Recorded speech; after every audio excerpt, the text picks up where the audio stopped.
शरद किसन मोहिते, निर्विकार आयुर्वेद हॉस्पिटल भोसरी पुणे.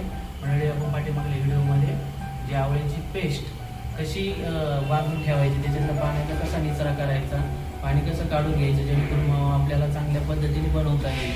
तर आपण ती पेस्ट आता काल जी बांधून ठेवली होती आवळ्याची, तिथं आपण आता सोडलेली आहे. तर बघूया ती पेस्ट कशी झाली आहे.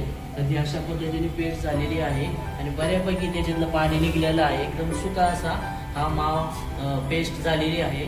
तर ती पेस्ट आता आपल्याला माव बनवण्यासाठी घ्यायची आहे. तर ती पेस्ट आता आपल्याला सर्वप्रथम एका कढईमध्ये टाकणार आहोत आपण.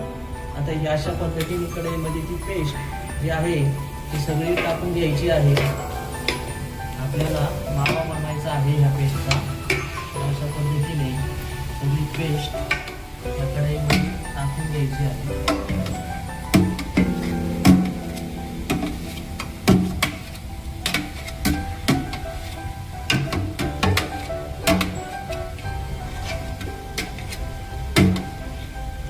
अशा पद्धतीने पेस्ट सगळी आपण टाकून घेतलेली आहे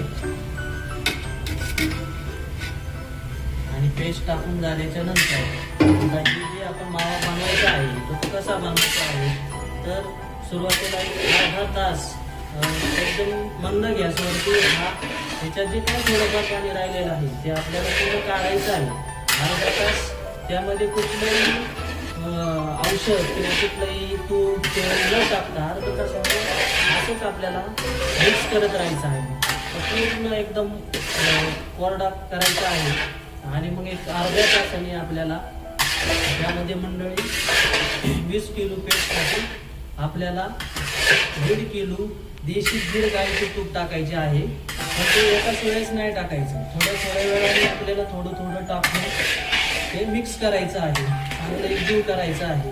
परत अर्ध्या तासाने तिळाचं तेल टाकायचं आहे आणि ते मिक्स करत राहायचं आहे. पूर्ण एक जीव आपल्याला त्याच्यामध्ये जिरवायचा आहे आणि त्याच्यामध्ये जिरवण्याच्या नंतर पूर्ण त्याच्यात ते जिरवत पूर्ण आपल्याला ते जिरवत राहायचं आहे.